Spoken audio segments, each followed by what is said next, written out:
Miss Marple and the Light in the Abandoned House. Welcome to Cafe Tales. Tonight's story begins. But before we dive in, thank you for being here with us. I'm your host, Ailey. And isn't it wonderful how these mysteries bring us together from all corners of the world?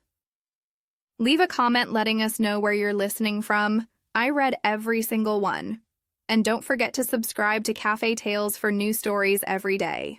Now let's begin the mystery. Chapter 1. Glow at 9.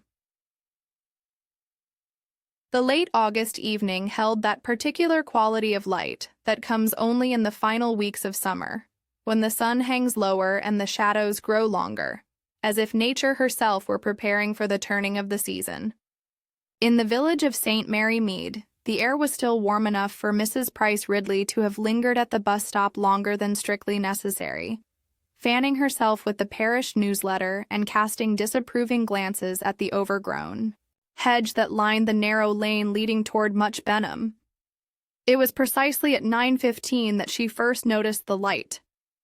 Renly House had stood empty since the war, a Georgian structure of modest but pleasing proportions that had fallen into that particular state of genteel decay, so common to properties whose owners had not returned from foreign shores. The ivy had crept up to the eaves with the persistence of nature reclaiming her own, and the windows stared blindly through their coating of dust and neglect. The iron bell pull beside the front door hung at an odd angle, its chain broken somewhere within the mechanism. Mrs. Price Ridley had grown so accustomed to the house's shuttered emptiness that the sudden appearance of a steady yellow glow in the front upper window brought her to a complete standstill. She adjusted her spectacles with the deliberate care of one who wishes to be absolutely certain of what she is witnessing before committing herself to an opinion. "Well, I never," she murmured to the evening air, though there was no one present to hear her observation. The light was not the flickering, uncertain gleam one might expect from boys with candles or tramps making shift with whatever illumination they could manage. This was a proper light, steady and purposeful, casting a warm rectangle of yellow against the grimy glass of the window. Some quarter of a mile down the lane, Tom Briggs was cycling home from his duties in Lady Bantry's garden, his bicycle, basket filled with late roses that her ladyship had insisted he take for his wife. Tom was a man of methodical habits, who knew every stone and pothole of the route between the two villages, and he too noticed the unusual sight of light where no light should be. He slowed his bicycle and came to a stop, one foot balanced on the ground as he peered through the gathering dusk. The sight was sufficiently remarkable to cause him to remove his cap and scratch his graying head in puzzlement. "Now what would anyone be wanting in that old place?" he said aloud, addressing his question to the roses, which maintained their fragrant silence. The third witness to the phenomenon was the Reverend Leonard Clement, who was returning from a visit to an elderly parishioner in Much Benham. The good Reverend was a man much given to contemplation, and his mind was occupied with thoughts of mortality and the pastoral care of souls, when the unexpected light drew his attention to the abandoned house. He paused at the wooden gate that hung slightly askew on its hinges, noting with the automatic concern of a man accustomed to the care of property that the garden had become quite overgrown. But it was the light in the upper window that held his attention, steady and somehow incongruous in that place of emptiness and neglect. "Boys, I shouldn't wonder," he murmured to himself, though something in the quality of that light suggested a more deliberate purpose than boyish mischief, or perhaps some unfortunate soul seeking shelter. The Reverend was a charitable man by nature and profession, and his first impulse was to investigate whether assistance might be required. However, the lateness of the hour and the certain knowledge that his wife would be expecting him for their evening cocoa stayed his steps. He made a mental note to mention the matter to Arthur Pike, the caretaker, when next they met. None of the 3 witnesses thought to investigate further that evening. Mrs. Price Ridley caught her bus. Tom Briggs continued home to his wife and Rose's, and the Reverend Clement proceeded to his vicarage and cocoa. The light continued to burn steadily until sometime after 10 when it was extinguished as suddenly and purposefully as it had appeared. The morning brought Arthur Pike to Renly House at his customary hour of 7 hours. Pike was a man of 60-odd years, who took his responsibilities as caretaker with the seriousness that comes from a lifetime of service to property and propriety. He carried with him the large iron key that gave him access to the house, and his weathered hands showed the calluses and stains that come from years of maintenance work. As he approached the front door, Pike noticed nothing amiss in the external appearance of the house. The shutters remained barred as he had left them, the ivy undisturbed in its climbing progress toward the roof tiles. It was only when he inserted his key in the lock and pushed open the heavy oak door that the morning's ordinary routine was shattered by discovery. The entrance hall retained the musty smell of disuse and damp that characterizes long empty houses. But there was something else in the air, a sharp, unpleasant odor that Pike could not immediately identify. His boots echoed on the bare floorboards as he made his way toward the staircase, following some instinct that drew him upward. The blue bedroom, so called for the faded William Morris wallpaper that still clung to its walls in places, lay at the front of the house. It was here that Pike found what would transform a quiet morning into the sort of day that villagers remember and discuss for years to come. Roland Moresby lay sprawled upon the dusty floorboards, his face swollen beyond easy recognition, his hands bearing the angry red marks of multiple stings. A hurricane lantern stood on the window stool, its wick burned down to a blackened stub, casting no light now in the gray morning air that filtered through the grimy glass. The shutters were barred from within, just as Pike had left them. The key to the room lay on the inside, and the small ventilator window was wedged tight with what appeared to be a gentleman's silk scarf, rolled and pushed firmly into the gap. But it was the wasps that made Pike step back with an involuntary exclamation of disgust and surprise. They lay scattered across the floorboards and the windowsill, a dozen or more of the striped insects, their bodies still and silent in death. Among them, like some peculiar snow, lay a scattering of pale papery, dust that caught the morning light with an almost silvery gleam. Dr. Haydock, when summoned, took one look at the scene and pronounced his judgment with the brisk authority of a man who had seen death in many forms during his long practice. "Anaphylactic shock," he declared, peering over his spectacles at the unfortunate Mr. Moresby. "Poor devil must have disturbed a nest. A bad end to encounter such a situation, I'm afraid." Inspector Slack, arriving with the efficiency that marked his approach to all official duties, surveyed the scene with the eye of one accustomed to finding simple explanations for complex appearances. His attention was immediately drawn to a broken tread on the staircase, which creaked ominously under his considerable weight. "Plain enough," he announced with satisfaction. Fellow breaks in, falls through the stair tread in the dark, panics, blunders into the wasp nest, gets stung, and dies of shock. Serves him right, I'd say. It was at this point that Miss Jane Marple arrived in the company of her friend, Mrs. Dolly Bantry. The two ladies had encountered Inspector Slack in the village, and with that gentle persistence that characterizes certain women of a thoughtful disposition, had prevailed upon him to allow them to view the scene. Miss Marple approached the blue bedroom with the quiet attention of one who has learned to observe carefully before drawing conclusions. Her faded blue eyes took in the details of the scene with the same methodical care she might have applied to examining a piece of needlework for dropped stitches or flawed patterns. It was she who first noticed the curious amber smear on the hasp latch of the door, a sticky substance that caught her fingernail when she touched it experimentally. Moving closer to examine the inner face of the door, her sharp eyes detected 2 minute punctures near shoulder height, one of which retained a tiny glossy bead of the same amber material. With the delicate care of one accustomed to handling fragile things, Miss Marple lifted the hem of the dusty curtain. Clinging to the fabric was a single brown grain, which she examined with the close attention of a naturalist studying a rare specimen. "Propolis," she murmured to herself, though her voice was clear enough for Mrs. Bantry to hear. "The glue that bees make to seal their hives." Her eyes moved to the narrow drift of crumbled gray paper that lay along the skirting board.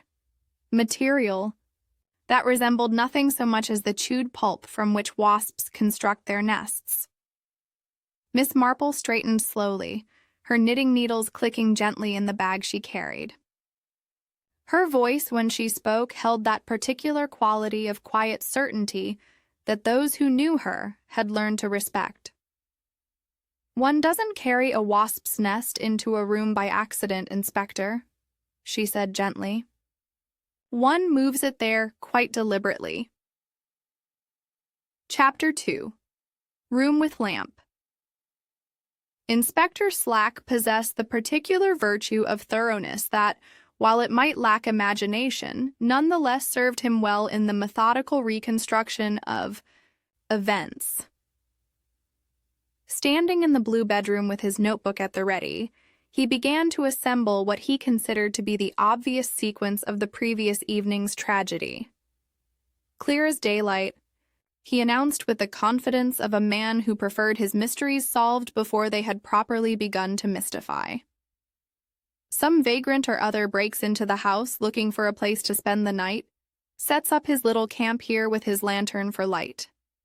He gestured toward the hurricane lantern that still sat upon the window stool, its glass chimney blackened with soot, but otherwise intact. The metal reservoir showed that the paraffin within had burned down to perhaps half its capacity, and the wick bore the square-cut edge that spoke of careful trimming rather than the ragged tear of neglect.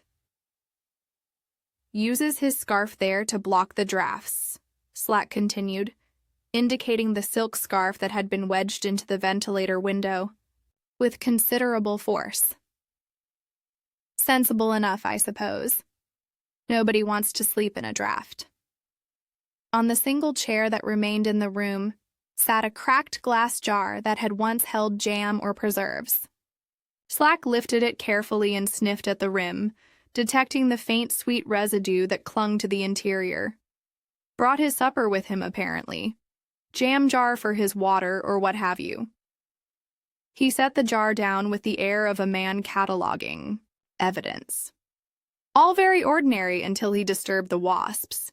Miss Marple, who'd been observing this reconstruction with the patient attention she might have accorded a particularly intricate pattern in her knitting, found herself troubled by certain small details that seemed to resist Inspector Slack's tidy explanation. The lantern's wick, for instance, troubled her considerably. She had known many people in her long life who trimmed wicks for oil lamps and lanterns, and each seemed to develop their own particular method. Some cut at an angle, believing it gave a better flame. Others preferred a curved cut that followed the natural shape of the burning surface. But this wick was cut with mathematical precision, straight across, as neat and deliberate as if it had been measured with a ruler. Arthur Pike, when questioned about his own habits in such matters, demonstrated his technique with obvious pride. "Always cut mine on the slant," he explained, producing a well-used pair of wick scissors from his pocket. "Gives you a better draw, you see. Learned that from my father, and he from his before him." The caretaker examined the lantern with the careful attention of a man who understood such devices intimately. "This isn't my work," he declared with certainty. "And it isn't one of my lanterns either. I'd know my own kit anywhere." Mrs. Barnes, a stout woman who earned her living by taking in washing, and who had cleaned Pike's work clothes for the better part of a decade, was equally certain about what those clothes had not contained when she last handled them. "Never a spot of honey on anything Arthur brings me," she stated firmly, her arms akimbo, in the manner of one whose expertise in stains and their origins was not to be questioned. "Nor paraffin, neither, except what you'd expect from ordinary lamp work. This jam business is something else entirely." It was Mrs. Dolly Bantry who provided the next piece of information that would prove significant in the unfolding investigation.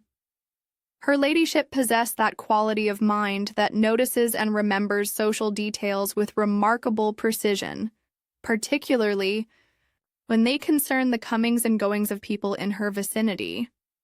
"I saw Roland Moresby yesterday afternoon," she announced as the small group gathered in the entrance hall of Renly House. "He was loitering about the green in that purposeful way people have when they're waiting for someone or something. Most unusual behavior for him, I must say. Usually such a busy man, always hurrying about with his papers and his schemes." The mention of Moresby's presence in the village the day before his death prompted further inquiries, and it was not long before the party at the Blue Boar public house yielded additional information. The landlord, a man named Griggs, who prided himself on knowing the business of anyone who crossed his threshold, remembered the incident clearly. "A note came for Mr. Moresby yesterday evening," he confirmed, wiping his hands on his apron as he spoke. "Delivered by some lad or other. Couldn't tell you which boy it was. They all look much the same to me when they're running errands, but I remember the note well enough. Strange thing that."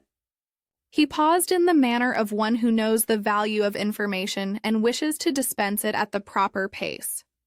"Typed it was, which struck me as odd for a village communication. Most people here know each other well enough to write by hand. And the typing itself was peculiar. The capital E kept dropping below the line, as if the typewriter needed adjustment." Miss Marple's interest was immediately engaged by this detail. In her experience, mechanical devices often possessed individual characteristics that could prove as distinctive as fingerprints, and a typewriter with a failing letter was certainly such a device. "Do you happen to recall the content of the message?" she inquired gently. Griggs nodded with satisfaction. Short and to the point it was. Said something like, "Renly 9:15. News of your lease signed with just an initial."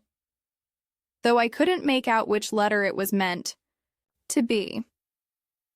The information cast an entirely different light on Moresby's presence in the abandoned house. Rather than being the victim of a chance encounter with an undisturbed wasp nest, he appeared to have been deliberately summoned to Renly House at the precise time when the mysterious light had been observed. Inspector Slack, to his credit, immediately grasped the significance of this development. "So he was lured there," he said grimly. "Someone wanted him in that house at that particular time." Miss Marple nodded thoughtfully, her fingers working automatically with the knitting that she carried everywhere. "It would appear so, Inspector. The question that naturally arises is whether the person who sent the note anticipated what would befall Mr. Moresby when he arrived." She paused, her needles clicking softly in the quiet of the inn's public room. "Or whether, indeed, they arranged it." The implications of this possibility settled over the small group with the weight of revelation. What had appeared to be a tragic accident was beginning to assume the darker characteristics of something far more sinister. Dr. Haydock, who had remained largely silent during these discussions, now felt compelled to offer his professional opinion on the matter. "The effects of multiple wasp stings on someone with severe allergic sensitivity can indeed prove fatal," he confirmed. "But such reactions, while not uncommon, are sufficiently unusual that one might wonder at the coincidence of Mr. Moresby encountering such a situation precisely when and where he had been summoned." Mrs. Bantry shuddered delicately. "You Mean to suggest that someone deliberately arranged for those dreadful creatures to be waiting for him? I mean to suggest, said Miss Marple quietly, that we should very much like to examine that note more closely, and perhaps make some inquiries about typewriters in the village that might be suffering from mechanical difficulties. Her pale blue eyes held that particular gleam that those who knew her had learned to recognize as the sign of a mind beginning to detect the patterns that lay beneath the surface of seemingly random events. After all, she continued, her voice as gentle as ever, whoever wrote that note possessed rather detailed knowledge of Mr. Moresby's interests, did they not? The mention of a lease suggests someone familiar with his business affairs, and the timing suggests someone who knew precisely when their trap would be most effective. The word trap hung in the afternoon air of the Blue Boar's public room, like an accusation waiting to be proven. Chapter 3. Miss Marple Notices Resin. The note that had summoned Roland Moresby to his death was produced with some ceremony by Constable Lake, who'd retrieved it from the deceased man's coat pocket. It lay now upon the polished table in the Blue Boar's private parlor, a simple piece of cream-colored writing paper bearing the stark message that Griggs had recalled with such accuracy. Miss Marple drew her spectacles from her reticule and examined the document with the careful attention she might have given to a particularly challenging crossword puzzle. The typing was indeed erratic, with the capital E sitting noticeably below the E line in both instances where it appeared. But it was not the mechanical peculiarity of the typewriter that caught her attention most forcefully.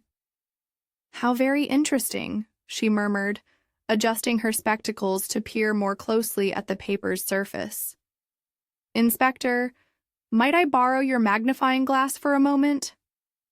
Slack produced the requested instrument with some reluctance, having developed over the years a healthy respect for Miss Marple's ability to discern significance in details that escaped his own observation. Under the magnifying glass, the paper revealed secrets that the naked eye had missed. Near the fold of the note, where nervous fingers might have handled it while composing or reading, was a faint, greasy mark that could have been made by a thumb, but more intriguing still, was a tiny flake of amber-colored substance that clung to the crease, so small that it might easily have been dismissed as a speck of dust or dirt. Miss Marple carefully detached the flake with the point of her knitting needle and rubbed it between her fingertips. The substance yielded to pressure with a characteristic stickiness, and as it warmed under her touch, it released a faint but distinctive aroma. "Propolis," she announced quietly. "The same substance I found on the door latch in the blue bedroom." Mrs. Bantry leaned forward with interest. "You mentioned that before, Jane. Something to do with bees, wasn't it?" "Indeed it was, my dear. Bees manufacture propolis to seal gaps in their hives and strengthen the comb. It has a rather distinctive smell, particularly when it has been mixed with turpentine, as beekeepers often do to make it more pliable for their work." She paused, allowing the implications to settle in the minds of her listeners. "The curious thing is that we are supposedly dealing with wasps, not bees. Yet this bee product appears both on the note that lured Mr. Moresby to his death and on the very door through which he passed to meet his fate." Inspector Slack's expression had grown increasingly thoughtful as he absorbed this information. "You're suggesting that whoever wrote this note handles bees regularly. I am suggesting that whoever handled this note had recently been working with propolis." "Yes. And in my experience, Inspector, such work is most commonly performed by those who keep bees for honey production, or by those who study the habits of these industrious creatures." Miss Marple folded the note carefully and handed it back to Constable Lake, but not before making one final observation that would prove significant. "You might also wish to examine the latch staple on the blue bedroom door once more, Inspector. I believe you will find there a grain or two of yellow pollen, quite fresh, despite the apparent abandonment of the house. The return journey to Renly House was accomplished in thoughtful silence, each member of the small party occupied with their own reflections on the growing complexity of what had initially appeared to be a straightforward case of misadventure. The afternoon sun slanted through the dusty windows of the blue bedroom, illuminating motes that danced in the still air like visible thoughts. Miss Marple's prediction proved accurate. The latch staple, when examined under Inspector Slack's magnifying glass, revealed several grains of bright yellow pollen caught in the roughened metal surface. The pollen was fresh enough to retain its color and had not yet been dispersed by wind or weather. Someone with bee hands, Miss Marple observed gently, borrowing the rural expression for those whose work brought them into constant contact with apiaries. Someone who handles frames of comb regularly enough that traces of pollen and propolis cling to their fingers and transfer to everything they touch. Dr. Haydock, who had joined them for the second examination of the scene, nodded his professional agreement. Quite right, Miss Marple. Anyone who works closely with beehives would inevitably carry such traces on their person, particularly during the active season when the bees are gathering nectar and producing honey. The doctor paused, his brow furrowed in thought. But I confess I find myself puzzled by the contradiction you've identified. We have clear evidence of beekeeping activity, yet the death was caused by wasps. The two insects, while related, are quite different in their habits and in the reactions they provoke. Miss Marple's needles resumed their gentle clicking as she considered the implications of the evidence they'd gathered. Perhaps, she suggested quietly, that is precisely the point. Someone wished us to see a wasp attack, and nothing more. The bee traces were accidental, left by hands that were more accustomed to gentler work than the violent business of murder. The word fell into the quiet of the blue bedroom like a stone into still water, sending ripples of realization through the assembled company. What had begun as an investigation into accidental death had transformed through the accumulation of small but telling details into something far more serious. Inspector Slack cleared his throat with the air of a man accepting an unwelcome responsibility. If you're right, Miss Marple, and I'm beginning to think you may well be, then we need to identify everyone in the village who keeps bees or has reason to handle bee products regularly. An excellent suggestion, Inspector. I believe we should also make inquiries about the typewriter that produced our mysterious note. In a village the size of St. Mary Mead, there cannot be many such machines, and fewer still with a particular mechanical defect we observed. Mrs. Bantry, who had been unusually quiet during these exchanges, finally spoke up with a question that had been troubling her. But Jane, if someone deliberately arranged for Mr. Moresby to encounter those wasps, how could they be certain the attack would prove fatal? Surely most people survive wasp stings, however unpleasant they might be. It was Dr. Haydock who answered, his professional knowledge casting a darker shadow over their investigation. Anaphylactic shock, Mrs. Bantry, is unpredictable in its severity, but absolutely deadly in its worst manifestations. Someone with knowledge of Mr. Moresby's medical history might well have known that he was particularly susceptible to such reactions. Miss Marple nodded slowly, her fingers never pausing in their methodical work with the knitting needles. Or perhaps, she said thoughtfully, they simply ensured that the number and concentration of stings would be sufficient to overwhelm any normal person's ability to survive the attack. After all, if one can control the circumstances of the encounter, one can influence its outcome quite dramatically. The implications of this observation settled over the group like a chill, despite the warmth of the late summer afternoon. They were no longer dealing with a crime of passion or opportunity, but with something far more calculated and cold-blooded. We Shall need to speak with everyone in the village who keeps bees, Inspector Slack declared with renewed determination. And we shall need to examine that typewriter very carefully indeed. Miss Marple smiled gently, but there was steel beneath the kindness in her pale blue eyes. Indeed we shall, Inspector, for I have a strong suspicion that when we find our beekeeper, we shall have found our murderer. Chapter 4. The Note to Mead.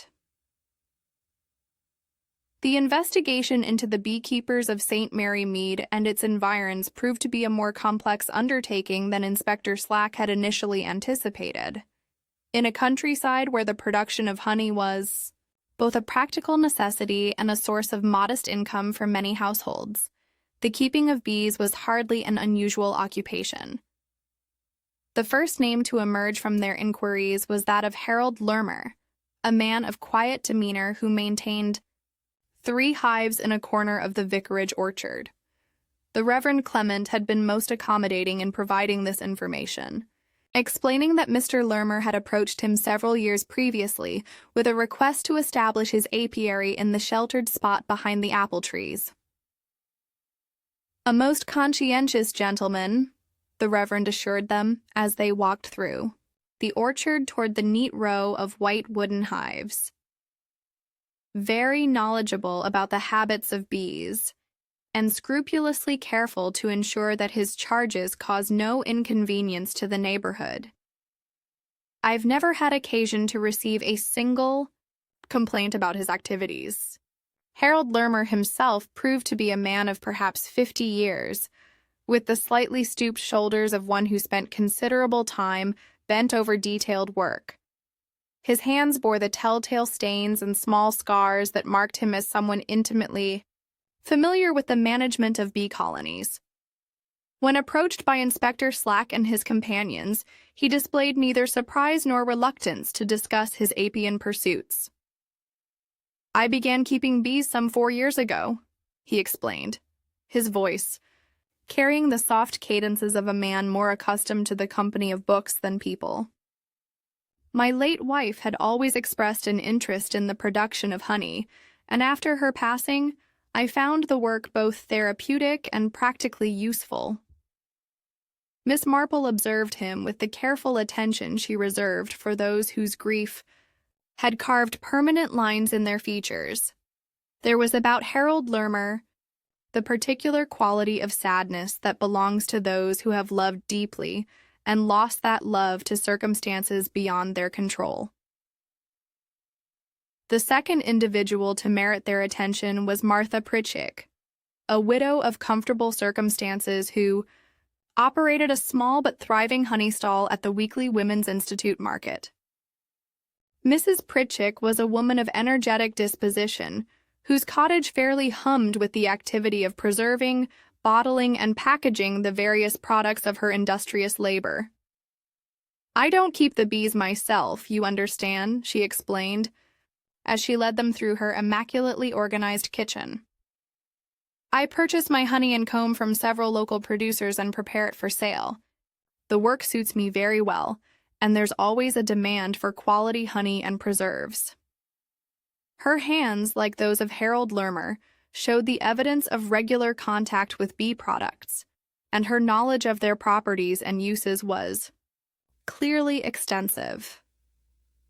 She spoke with authority about the different varieties of honey produced in various seasons, and the particular qualities that distinguish the product of one locality from another. The third person to emerge from their inquiries was perhaps the most unexpected. Constance French was the daughter of a caretaker, a young woman of perhaps 25, whose involvement with bees was both recent and somewhat mysterious.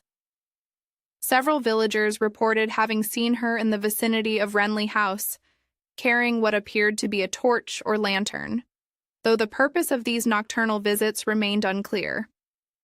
When questioned about these observations, Miss French displayed a nervousness that seemed disproportionate to the innocent nature of the inquiries. She claimed to have been investigating reports of strange sounds from the abandoned house, explaining that her father's responsibilities as a caretaker in a neighboring village had made her sensitive to the security of unoccupied properties. "I thought perhaps someone was using the house without permission," she offered, her hands twisting nervously in her lap.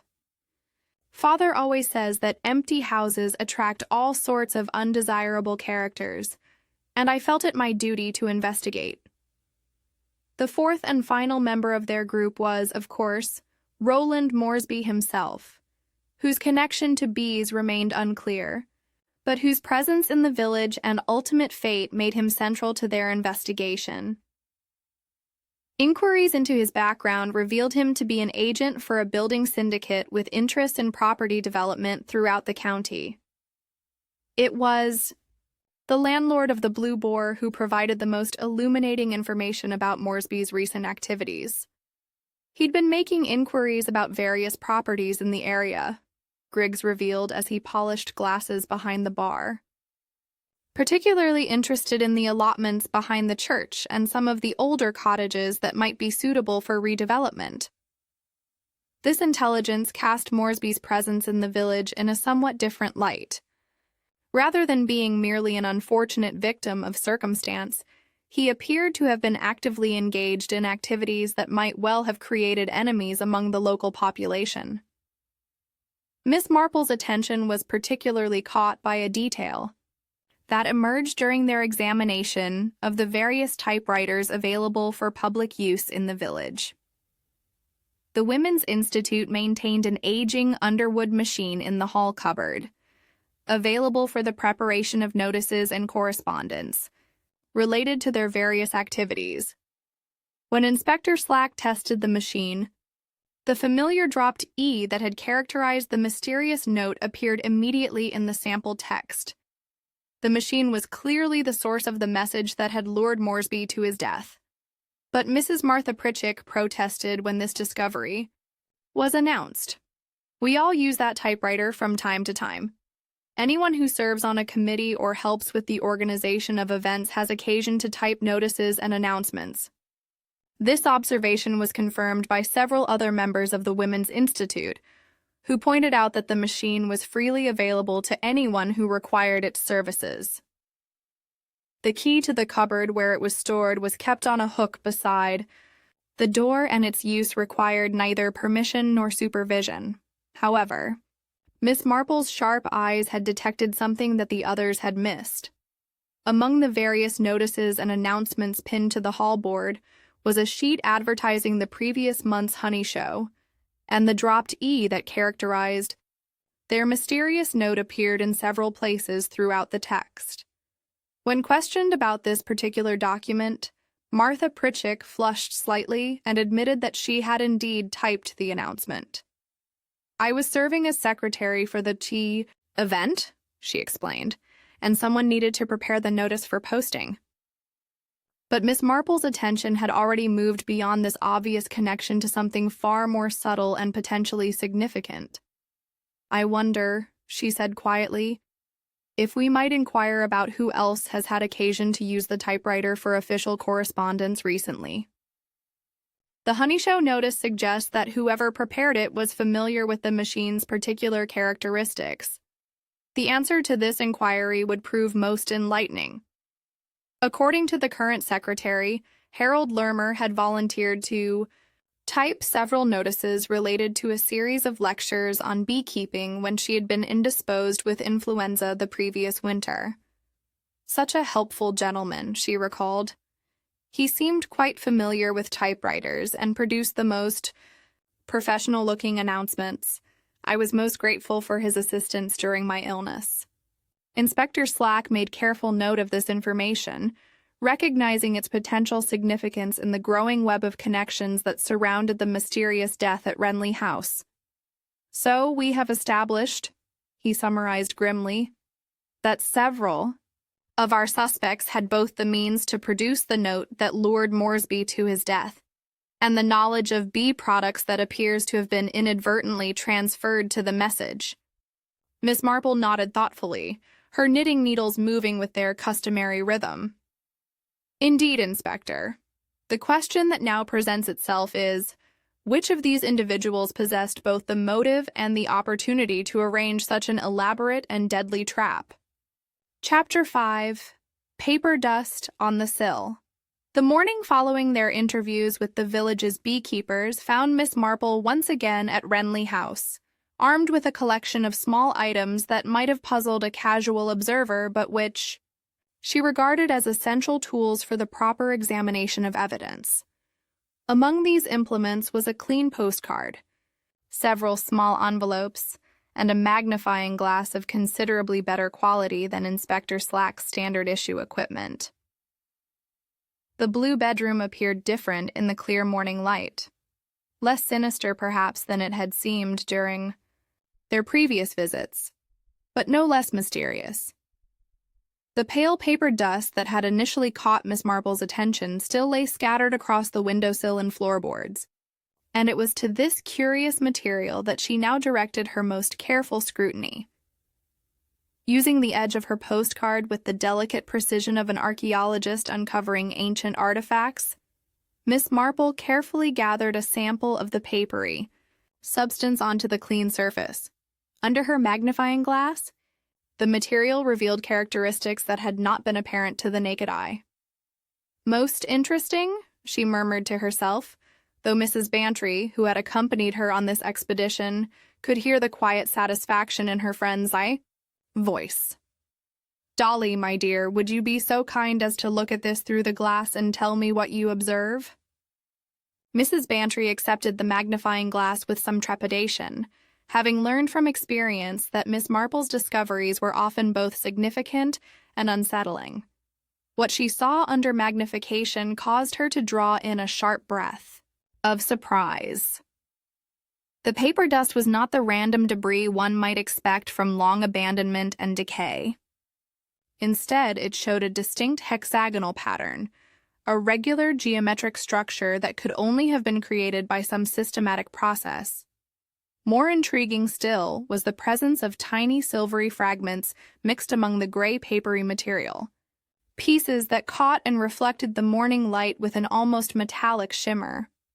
"It looks rather like the inside of a honeycomb," Mrs. Bantry observed, "but gray instead of the golden color one would expect from beeswax." "Precisely," Miss Marple agreed, carefully transferring her sample into one of the small envelopes she had brought for this purpose. "But this is not the work of bees, my dear. This is the paper comb that wasps construct for their nests, made from chewed wood pulp mixed with their saliva. The hexagonal pattern is characteristic of both bee and wasp construction, but the material itself tells us which insect was responsible." She moved carefully around the room, her keen eyes searching for additional traces of evidence that might have escaped notice during their previous examinations. It was when she turned her attention to the fireplace that her patience was rewarded with another significant discovery. Behind the fallen damper register, which had clearly been disturbed from its usual position, was a fresh mark in the accumulated soot. The mark was straight and narrow, as if some cord or rope had been drawn across the surface with considerable force. More telling still was a short strand of green twine that had caught on the rough edge of the register opening, a piece of material far too fresh and clean to have been there for any length of time. "Inspector," Miss Marple called softly, though her voice carried clearly in the quiet of the morning air. "I believe you should see this." Inspector Slack, who had been conducting his own examination of the room's exterior features, joined them beside the fireplace with the alacrity of a man who had learned to pay attention when Miss Marple made such announcements. The evidence spoke eloquently to anyone willing to read its silent testimony. Something had been suspended in the chimney space, something heavy enough to leave clear marks in the soot when it was moved or removed. The green twine suggested a connection between the fireplace and whatever had occurred in the room above. But it was Miss Marple's next discovery that would prove most illuminating of all. In the cold ashes of the fireplace, partially buried beneath the debris of years, lay the body of a single wasp. Unlike its fellows scattered about the room, This insect showed clear signs of having been handled rather than merely killed by whatever toxic substance had claimed the others. One wing was torn in a manner that suggested deliberate damage rather than the random destruction of natural death, and the body itself bore tiny scratches that could only have been inflicted by human fingers. Most significantly, traces of the same papery nest material clung to the wasp's legs and body, as if it had been deliberately placed among the fragments of its destroyed home. Someone, Miss Marple observed quietly, was very anxious that we should find evidence of wasp activity in this room. They were rather less careful about concealing the means by which that evidence came to be here. Dr. Haydock, who had arrived in time to witness this latest revelation, nodded his professional agreement with her assessment. The damage to this specimen is quite clearly post-mortem, he confirmed after examining the dead wasp through Miss Marple's magnifying glass. Whatever killed the other insects in this room, this particular wasp died by different means entirely. The implications were becoming increasingly clear to all present. Rather than being the unfortunate victim of an accidental encounter with an aggressive nest, Roland Moresby had been deliberately lured to a room that had been prepared as a trap. The wasps had not been disturbed by his intrusion. They had been waiting for him. Inspector Slack, his notebook once again at the ready, began to compile a list of the evidence they had gathered. So we have the nest material that was deliberately brought into this room, the cord marks in the chimney that suggest some kind of mechanical arrangement, and clear evidence that at least some of the wasps were planted rather than naturally present. And, Miss Marple added gently, we have the curious fact that whoever arranged this elaborate deception left traces of bee products on both the lure that brought Mr. Moresby here and on the very door through which he entered his death chamber. Mrs. Bantry shuddered as the full horror of the situation became apparent to her. You mean someone actually planned all this? They deliberately arranged for those dreadful creatures to be waiting for him? I'm afraid that appears to be exactly what happened, my dear, Miss Marple replied. Someone with considerable knowledge of both bee and wasp behavior. Someone familiar with the habits and vulnerabilities of wasps, and someone with access to both the materials needed to construct this trap and the means to lure Mr. Moresby into it. The morning sun, which had seemed so pleasant when they first entered the abandoned house, now seemed to cast shadows of a more ominous character. The blue bedroom, with its faded wallpaper and dusty floorboards, had been transformed into something far more sinister than mere abandonment and decay.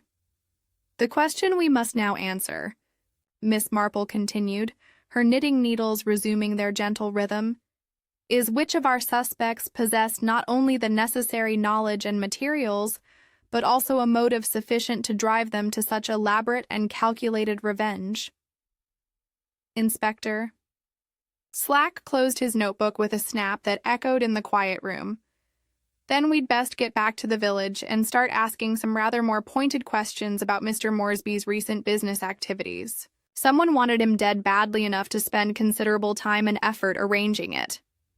As they prepared to leave Renly House, Miss Marple paused for one final look around the blue bedroom.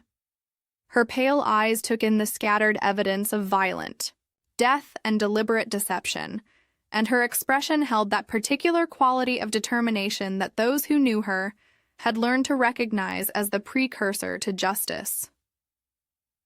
Indeed, Inspector, she said quietly, and I have a strong suspicion that when we discover the motive, we shall find that it lies buried in the past rather than arising from present circumstances. Chapter 6. The Shutter Screw. The external examination of Renly House proved to be as revealing as their investigation of the blue bedroom's interior had been. Arthur Pike, summoned once again to assist with their inquiries, approached the shuttered windows with the confident air of a man intimately familiar with every aspect of the property's construction and maintenance. These shutters have been my responsibility for near on 15 years, he declared, running his weathered hands along the heavy wooden panels that covered the front upper window. I know every hinge, every catch, and every peculiarity of their operation. The shutters themselves were substantial affairs, constructed of seasoned oak and fitted with iron hinges that, despite their age, showed evidence of careful maintenance. A heavy iron bar dropped across metal brackets to secure them from the interior, a system that Pike demonstrated with obvious pride in his workmanship. "See here," he explained, lifting the bar to show how it settled into its brackets with satisfying precision. "When this bar is in place, there's no opening these shutters from the outside, not without making noise enough to wake the dead." It was Miss Marple who first noticed the anomaly that would prove significant to their investigation. Her attention was drawn to the upper hinge of the left shutter, where the metal showed signs of recent disturbance despite the overall weathered appearance of the ironwork.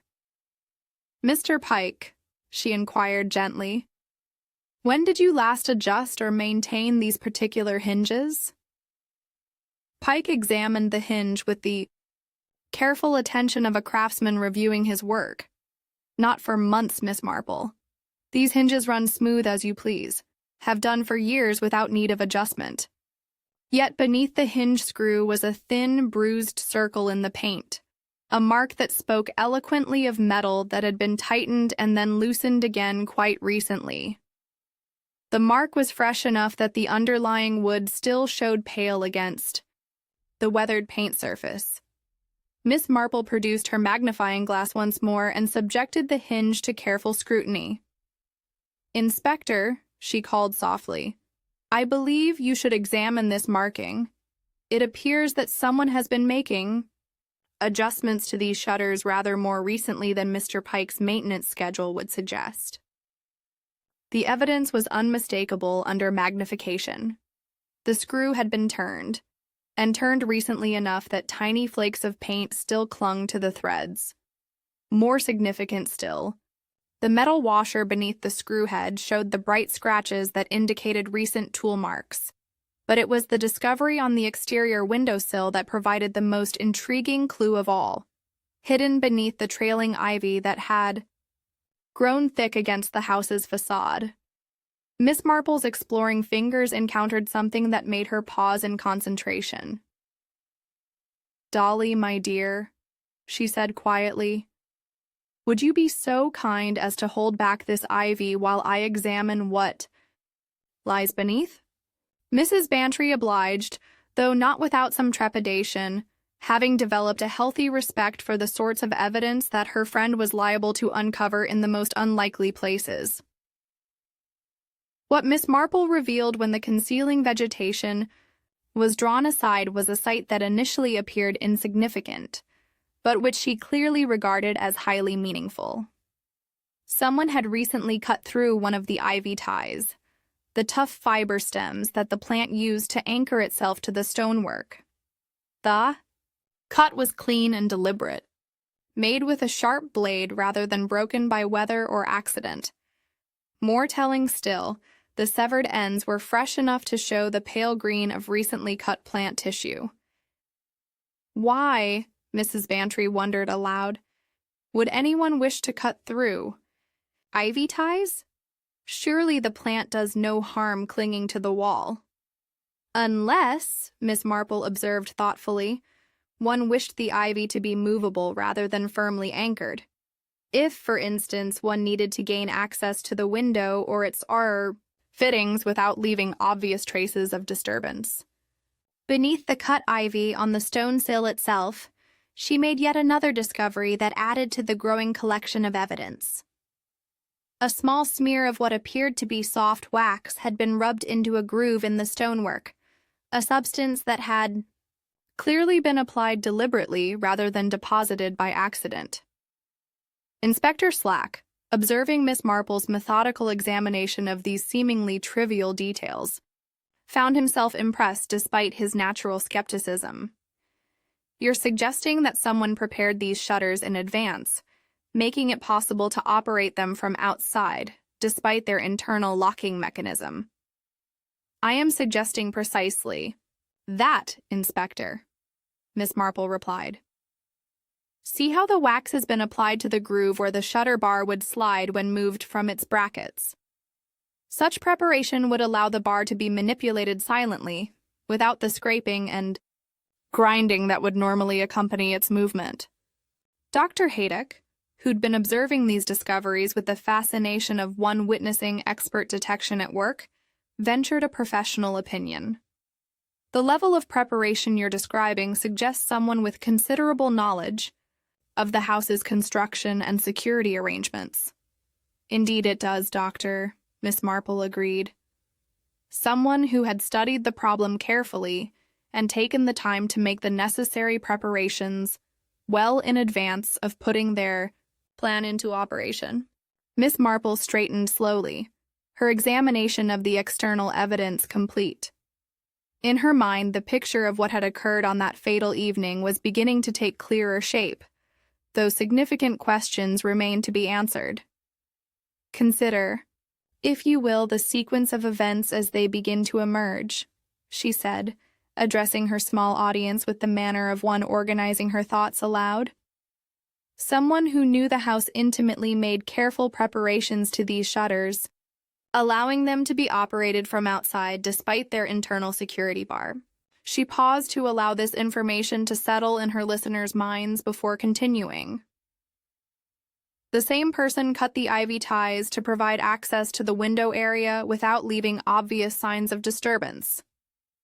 They applied wax to ensure that the security bar could be moved silently. Inspector Slack nodded grimly as the implications became clear. So the murderer could enter and leave the room while maintaining the appearance that it had been secured from the inside. Precisely.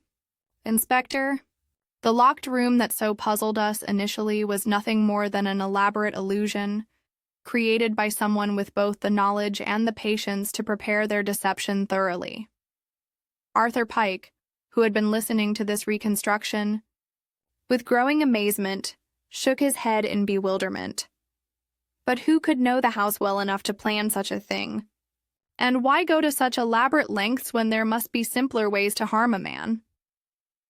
Miss Marple's pale eyes held that particular gleam that those who knew her had learned to associate with the approach of revelation.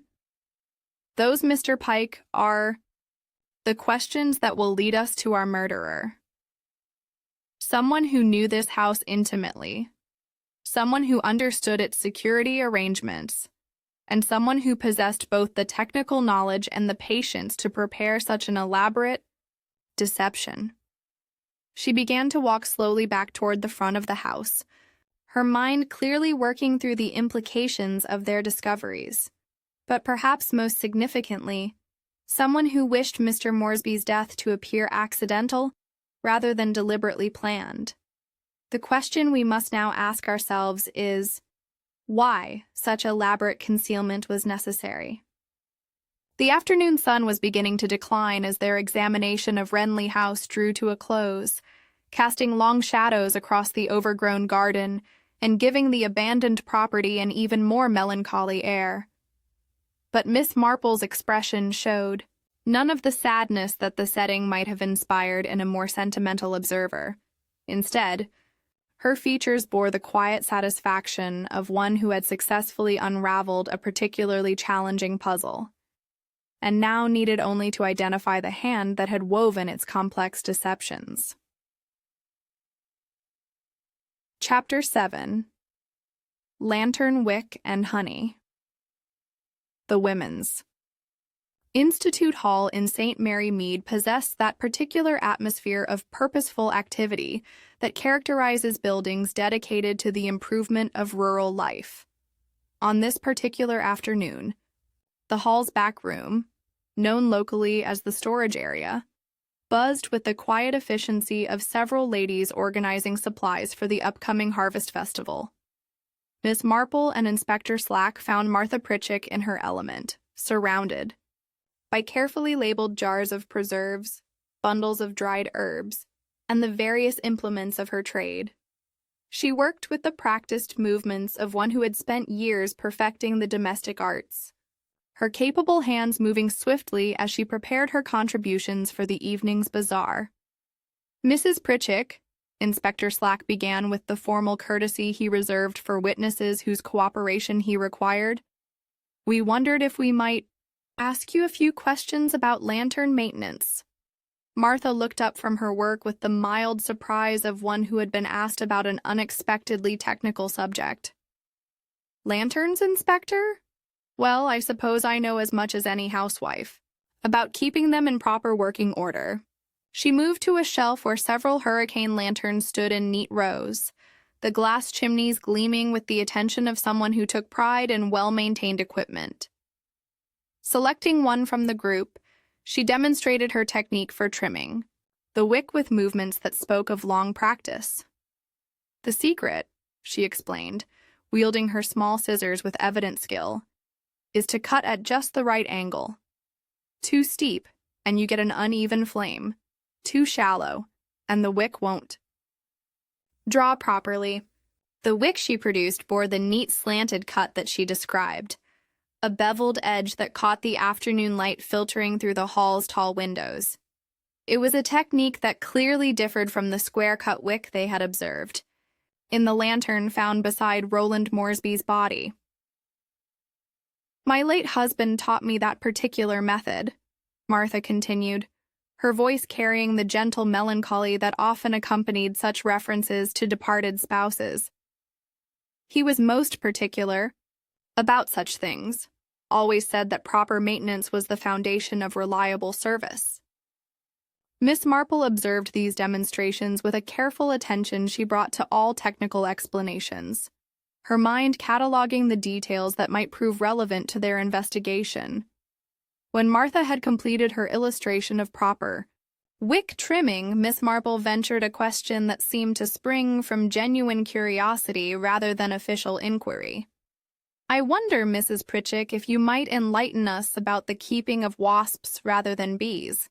Do you ever have occasion to deal with such creatures in your work with honey and preserves? Martha's response was immediate and emphatic. Heavens no, Miss Marple. We keep bees, not pests. Wasps are nothing but trouble for anyone involved in honey production. They rob the hives, disrupt the bees' work, and generally make nuisances of themselves. The very last thing one would want is to encourage such creatures. From Martha Pritchett's cottage, their investigations led them to the more modest dwelling that served as home to Harold Lermer. The contrast between the two establishments was immediately apparent, though both showed evidence of their owner's dedication to the craft of beekeeping. Where Martha's domain was characterized by domestic efficiency and commercial preparation, Harold's workshop spoke of scientific inquiry and methodical study. His small shed behind the cottage contained the standard equipment of the serious apiarist, smokers for calming the bees, protective veils and gloves, and various tools for hive maintenance, but it was the presence of less common items that caught Miss Marple's particular attention, say. Roll of green binder twine sat on the workbench, identical in appearance to the strand they had found in the chimney at Renly House. More intriguing still was a small vial bearing a handwritten label in Harold's careful script. Alarm scent, Mr. Lermer, Miss Marple read aloud, holding the tiny bottle up to the light. Might I inquire as to the purpose of this particular substance? Harold's reaction was immediate and telling. A flush spread across his pale features, and his hands, steady while demonstrating his beekeeping equipment, began to tremble slightly. It's rather embarrassing, actually, he stammered, his voice losing the quiet confidence it had held during their previous conversations. A chemist friend gave me a small quantity of the alarm scent that bees produce when they feel threatened. I thought it might be educational, to demonstrate its effects to some of the local boys who had expressed interest in beekeeping. Paused, clearly uncomfortable with the subject. Rather silly of me, I suppose. The substance is quite potent, and I've never actually used it. The whole idea seemed rather theatrical once I had it in hand. Inspector Slack made a careful note of this admission, recognizing the potential significance of a substance that could artificially provoke aggressive behavior in stinging insects. Miss Marple's examination of Harold's lantern revealed another detail that would prove significant. Unlike Martha's careful angular cuts, Harold trimmed his wicks in precise straight lines, creating the square-topped appearance they had observed in the fatal lantern at Renly House. "I find it gives a more even flame," he explained when questioned about his technique. "Perhaps it's my scientific training, but I prefer the precision of a straight cut to the more artistic approaches others favor." When asked about his whereabouts on the evening of Moresby's death, Harold provided what appeared to be a straightforward alibi. "I was at home reading the latest issue of the British Bee Journal," he said. "My sister can confirm this. She was in the sitting room with her knitting while I studied an article about seasonal honey production." The sister in question, a spinster of perhaps 60 years, whose demeanor suggested a lifetime of quiet, devotion to her younger brother's welfare, readily confirmed his account of the evening's activities. "Harold is most regular in his habits," she assured them, with the quiet pride of one who considers reliability to be among the highest virtues. "He always spends his evenings with his journals and books. I was knitting a jumper for the church bazaar, and we both retired at our usual time of 10. As they prepared to leave Harold's cottage, Miss Marple paused to examine the mantelpiece clock that had marked the evening's routine. It was an elderly timepiece of the sort that graces many rural homes, its steady tick marking the passage of domestic hours with mechanical reliability. "A handsome clock," she observed with the polite interest that good manners required. "I do hope it keeps accurate time." Harold's sister smiled with evident pleasure at the compliment. "It runs perhaps 6 minutes slow," she admitted. "Harold is always meaning to have it adjusted, but we've grown so accustomed to its little peculiarity that we hardly notice anymore." Miss Marple filed this information away with the same care she applied to all details that might prove relevant, though its significance would not become clear until later developments in their investigation.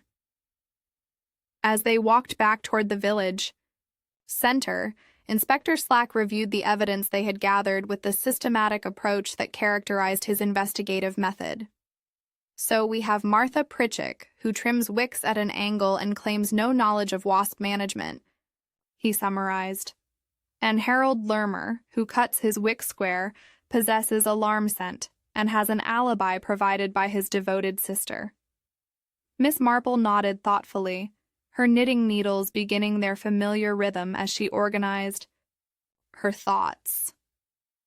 "Indeed, Inspector, but I find myself particularly interested in the clock that runs 6 minutes slow, and in Mr. Lermer's explanation for possessing a substance specifically designed to provoke aggressive behavior in stinging insects." Or Chapter 8, The Cord in the Attic. The prospect of ascending to the attic of Renly House held little appeal for Inspector Slack, whose considerable bulk was ill-suited to navigating the narrow staircases and cramped spaces that characterize the upper reaches of Georgian architecture. Nevertheless, Miss Marple's gentle but insistent suggestion that they examine the area directly above the blue bedroom had the weight of necessity behind it. Arthur Pike, summoned once again to provide access and local knowledge, approached the task with the philosophical resignation of a man whose duties had long ago ceased to surprise him. He produced a sturdy wooden ladder from his collection of maintenance equipment and positioned it with the careful attention of one who understood the importance of proper preparation. "Mind how you go, Inspector," he cautioned as Slack began his reluctant ascent. "These old floors weren't built for modern proportions, if you take my meaning." The attic space that greeted their exploration was typical of its period and purpose. Low ceiling, dusty, and filled with the accumulated detritus of decades of human habitation. Cobwebs draped the rafters like neglected curtains, and the air held the musty scent of wood and abandonment that characterizes long unused spaces. But it was neither the dust nor the cobwebs that immediately caught Inspector Slack's attention. Suspended from one of the central rafters, at precisely the point that would correspond to the blue bedroom below, hung the remnants of what had clearly been a substantial wasp nest. The nest itself was a masterpiece of insect engineering, constructed from the gray papery pulp that wasps create by chewing wood fiber and mixing it with their saliva. Its hexagonal chambers showed the geometric precision that nature achieves through instinct, though much of the structure had clearly been damaged by recent disturbance. More significant than the nest itself, however, was the means by which it had been suspended. A length of cord, tied with what any countryman would recognize as a beekeeper's half-hitch, passed through a carefully bored hole in the floor and descended toward the room below. Miss Marple, who had managed the ladder with surprising agility for a woman of her years, examined the arrangement with the methodical attention she brought to all mechanical puzzles. The hole through which the cord passed shows signs of recent use, she noted, despite being plugged now with what appears to be fresh putty. Most ingenious, she murmured, tracing the path of the cord with her finger. Pull from below and the nest would be shaken violently enough to disturb its inhabitants most thoroughly. Release the tension, and the nest returns to its suspended position as if nothing had occurred. Beside the damaged nest lay additional evidence that spoke eloquently of human planning rather than natural circumstance. An empty matchbox, sticky with the residue of jam or preserves, suggested bait intended to attract and concentrate the wasp's attention. A folded square of muslin, sweet with the lingering scent of honey, provided further evidence of deliberate preparation. Inspector Slack, his notebook balanced precariously on one knee as he crouched in the confined space, documented these discoveries with growing grimness. So, the wasps were already agitated when Moresby entered the room below, and someone pulled this cord to make them even more aggressive? That would appear to be the mechanism, Inspector.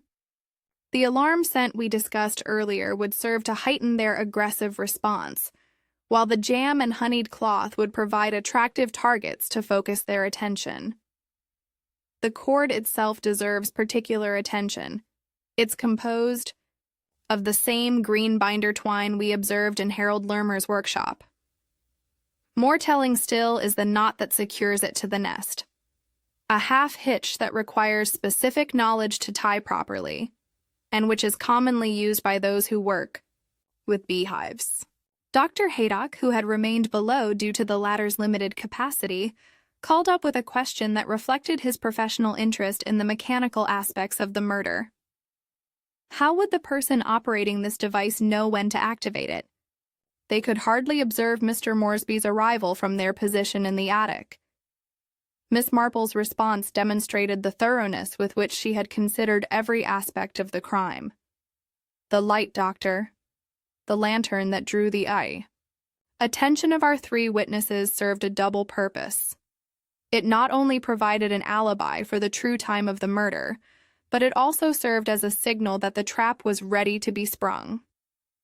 The implications of this observation cast the entire sequence of events in a new and more sinister light.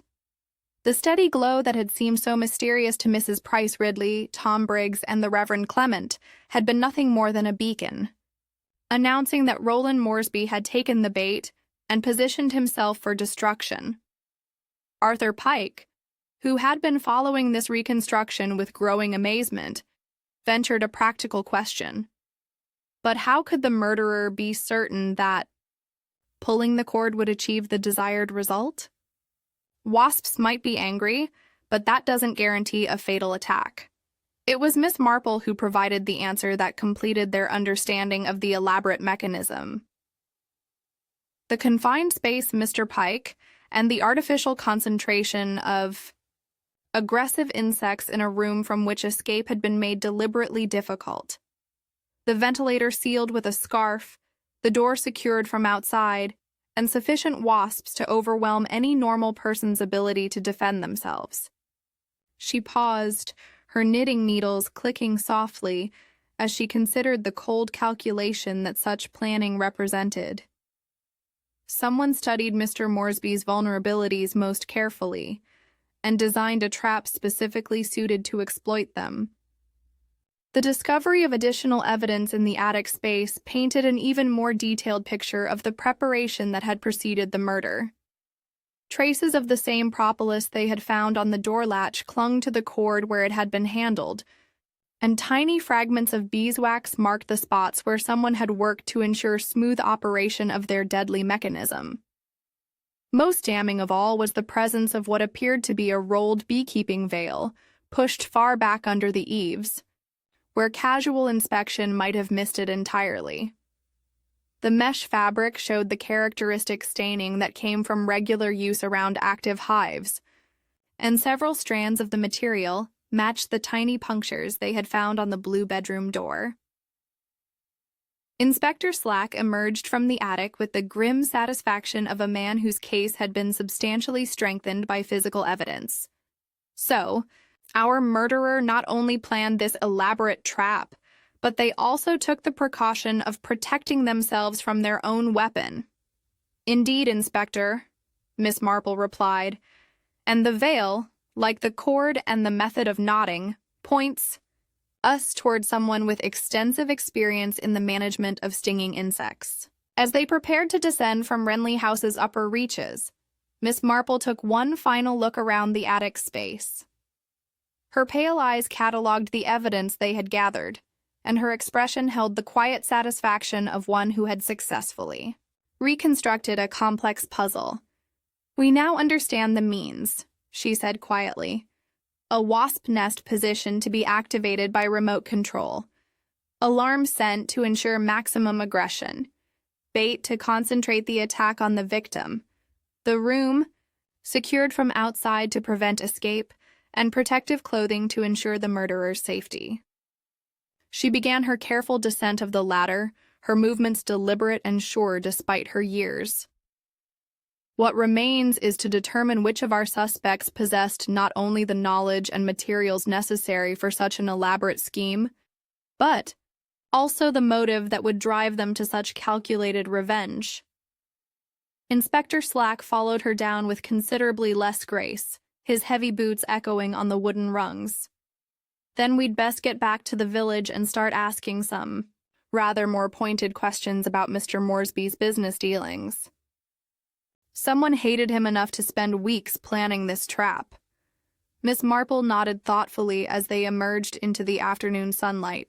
The contrast between the dusty, confined space they had just left and the open air of the garden was striking, but it served to emphasize the deliberate nature of the trap that had been prepared for Roland Moresby. "I believe, Inspector," she said gently, "that the hatred we seek is rooted not in recent business dealings, but in some past tragedy for which Mr. Moresby bore responsibility. The elaborate nature of this revenge suggests wounds that have had time to fester and grow into something truly dangerous." Chapter 9. A Nest That Moved. The evening light filtered through the windows of the Clements' sitting room, casting long shadows across the familiar furnishings as Miss Marple prepared to deliver her final reconstruction of the crime. "Inspector." Slack sat with his notebook open, ready to record the culmination of a case that had begun as a simple accident and evolved into one of the most elaborate murders he had ever encountered. Mrs. Dolly Bantry occupied her usual chair by the fireplace, her expression a mixture of fascination and sorrow. Dr. Haydock and Arthur Pike completed the small circle of listeners, men and women who had followed every twist of the investigation and now waited with solemn attention for justice to be spoken. Miss Marple laid her knitting gently in her lap, the needle still for once. When she began to speak, her voice carried the quiet authority that marked her most serious pronouncements. "The death of Roland Moresby," she said, "was neither an accident nor a crime of passion. It was, instead, the culmination of a plan conceived in grief and executed with the precision of scientific method." She paused, allowing the weight of her words to settle over the room. "Let us begin with the light that so puzzled our witnesses at 9:15 that evening. Mrs. Price Ridley, Tom Briggs, and our good Reverend Clement all observed the same phenomenon, a steady glow in the front upper window of Renly House." Her faded blue eyes moved slowly across her audience. That light was not, as we initially supposed, evidence of Mr. Moresby's presence in the house. Rather, it was a deliberate signal, planted in advance to establish a precise timeline and to ensure that multiple witnesses would mark the exact moment when the trap was sprung. Inspector Slack shifted in his chair, his professional mind following the logic of her argument. "You mean the murderer set the lantern burning before Moresby even arrived?" "Precisely, Inspector. The lantern was positioned and lit as part of the preparation, serving a dual purpose. First, to attract the wasps into the darkened house, for wasps, like many insects, are drawn to light sources, and second, to provide visible confirmation to the murderer that their victim had entered the death chamber." Miss Marple's gaze swept over the room. The note that summoned Mr. Moresby was cleverly designed to ensure his cooperation with the murderer's requirements. Renly 9:15. "News of your lease signed, with just an initial. Brief enough to avoid suspicion but compelling enough to guarantee his attendance." Dr. Haydock leaned forward with professional interest. "But how could the murderer be certain that Moresby would follow the implicit instructions to seal himself into the room?" "The note, Doctor, contained additional instructions that we did not initially recognize. Our investigation revealed that Mr. Moresby was told to ensure his privacy, no one must see, hence his careful securing of the shutters from within." She allowed a brief silence before continuing. "The scarf used to block the ventilator was presented as protection against drafts, something any man expecting to examine documents in an old house might reasonably do. In truth, it served to eliminate escape routes and concentrate the attack." The picture that emerged from Miss Marple's careful analysis was one of manipulation so subtle and thorough that the victim had essentially participated in the preparation of his own execution. Every action Moresby had taken upon entering the blue bedroom had made his death more certain and escape more impossible. "The mechanical arrangement we discovered in the attic," Miss Marple continued, "represents the heart of the murderer's plan." She spoke with measured clarity.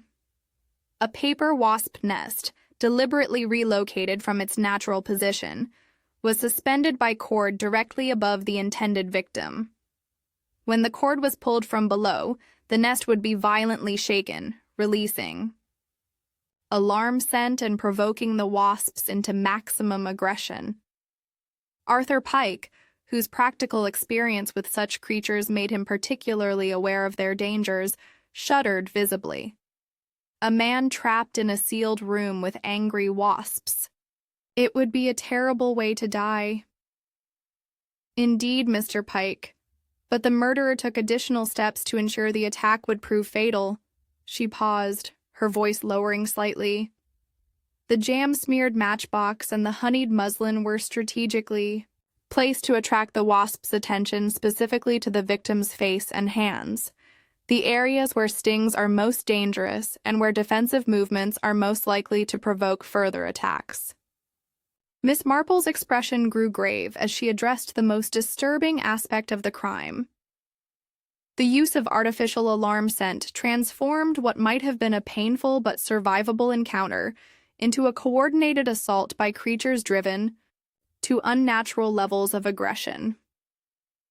Inspector Slack, impressed despite himself by the technical sophistication of the murder weapon, nodded slowly. So the wasps were essentially turned into guided weapons. An apt comparison, Inspector. The murderer understood both the biology of wasp behavior and the specific vulnerabilities of their intended victim. She resumed her knitting with gentle rhythm, organizing her thoughts. The confined space prevented escape. The artificial scent ensured maximum aggression, and the positioning of attractants directed the attack with deadly precision. Miss Marple looked up again, her pale eyes meeting those of each listener in turn. The locked room illusion was achieved through careful preparation of the shutters. Waxed grooves allowed silent operation from outside, while the cut ivy ties provided concealed access. The murderer secured the room after the attack, creating the appearance that no one could have entered or left. Mrs. Bantry, who had followed this reconstruction with growing horror, finally voiced the question that troubled her most deeply. But Jane, such elaborate planning suggests not merely anger, but a kind of cold hatred that is almost inhuman. What could drive someone to such calculated cruelty? Miss Marple's voice softened, carrying the sadness that comes from understanding human nature in all its complexity. That, my dear Dolly, brings us to the heart of the matter, the motive that transformed a gentle man into a calculating killer. She paused, letting the silence deepen. Harold Lermer's beloved wife died 3 summers ago, the victim of anaphylactic shock following a wasp sting at a market stall. The revelation cast new light on everything they had discovered, transforming Harold Lermer from suspect to tragic figure whose grief had metastasized into something deadly.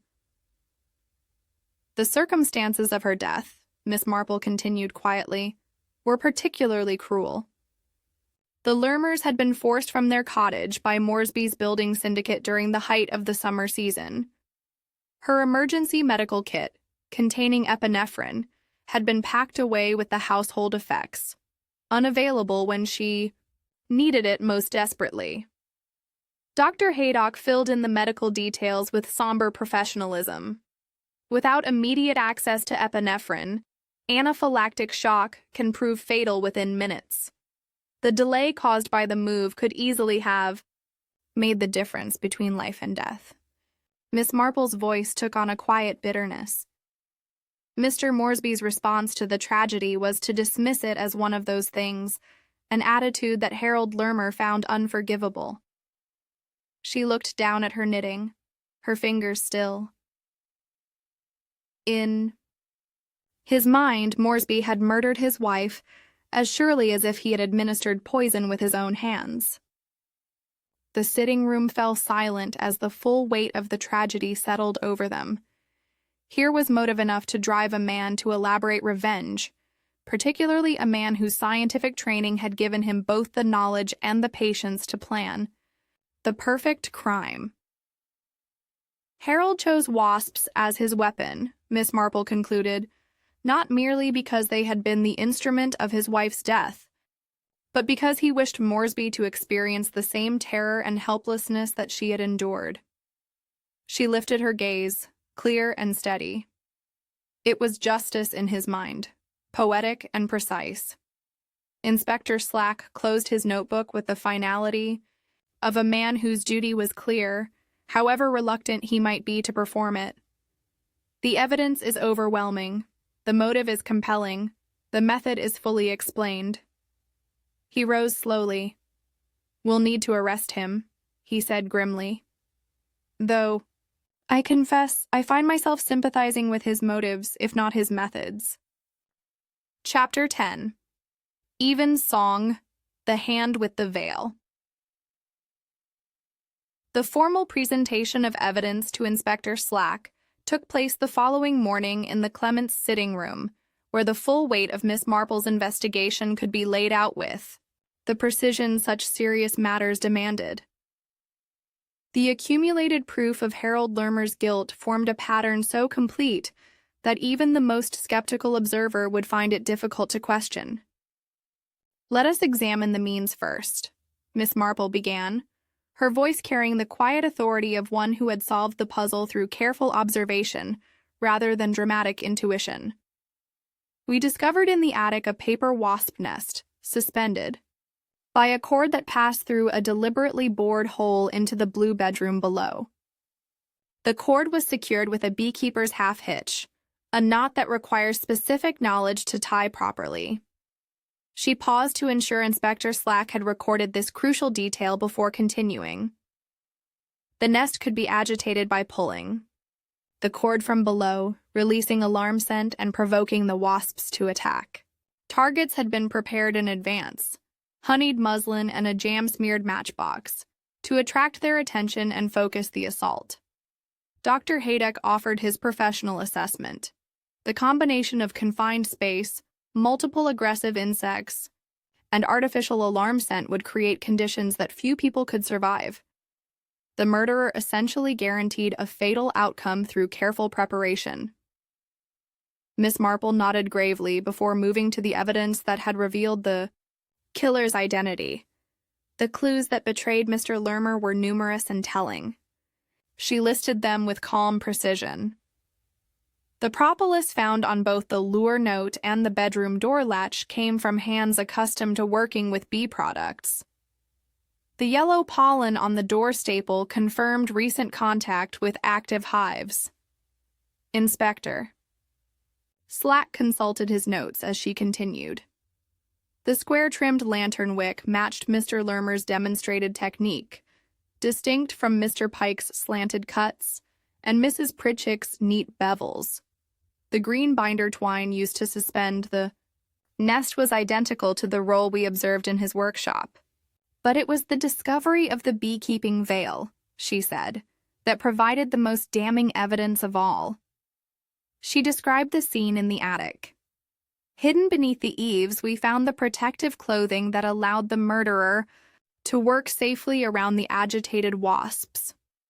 A torn thread from this veil matched the tiny puncture mark on the bedroom door, left when the fabric brushed against the wood at shoulder height. The psychological evidence proved equally compelling. Mr. Lermer possessed the vial of alarm scent, which he claimed was for educational purposes. His access to the Women's Institute typewriter was established through his volunteer work preparing beekeeping notices during the secretary's illness. Miss Marple's pale eyes held a glimmer of satisfaction as she addressed the question of opportunity. The alibi provided by his devoted sister failed upon closer examination.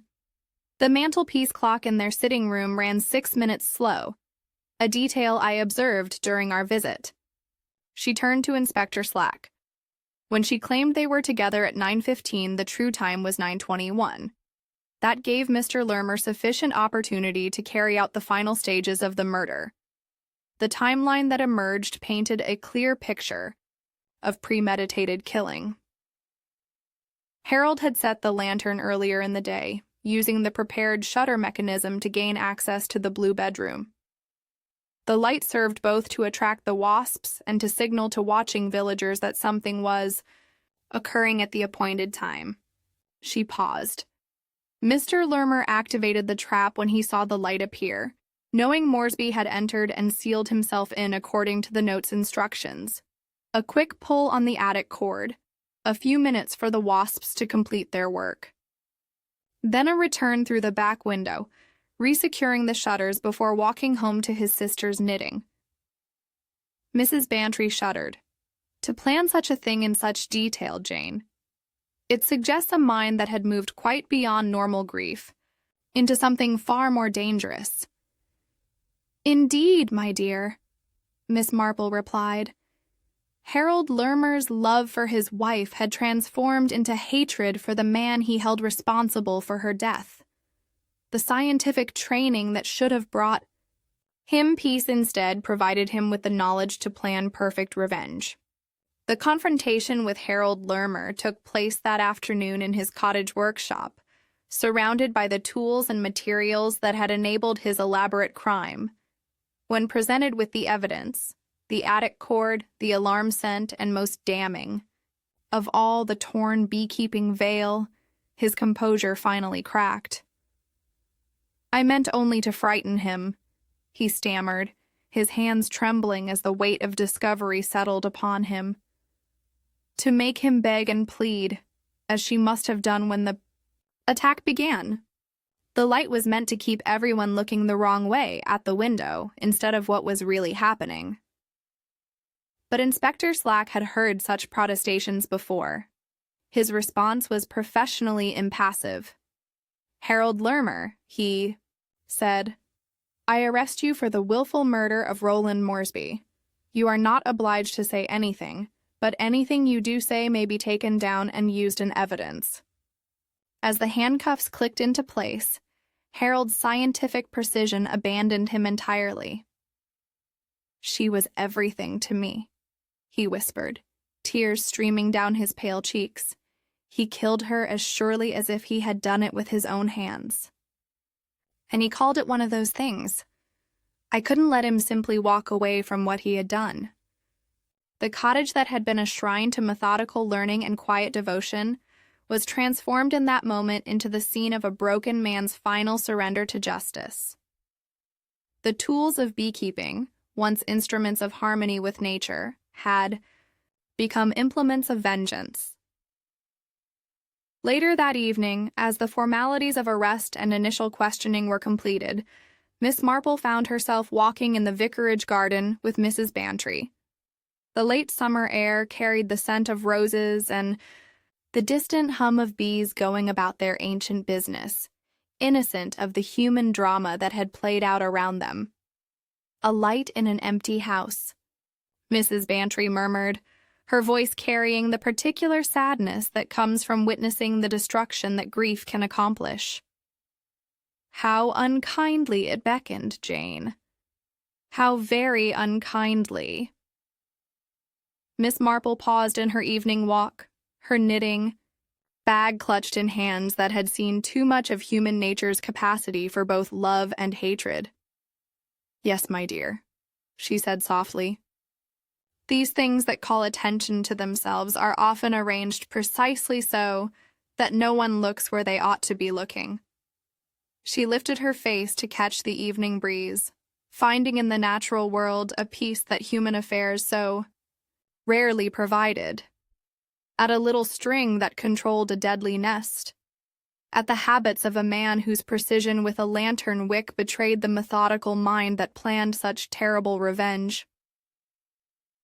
The bells of St. Mary Mead began their evening call to prayer, their bronze voices carrying across the village the ancient message of forgiveness and redemption. But for Harold Lermer, whose love had curdled into hatred, whose grief had transformed into murder, such mercies would come only after justice had been served and the full price of his elaborate vengeance had been paid. The end. Thank you for listening to Cafe Tales. If you enjoyed this story, please like, subscribe, and share. Join us tomorrow for another mystery under the lamplight. Until then, stay curious.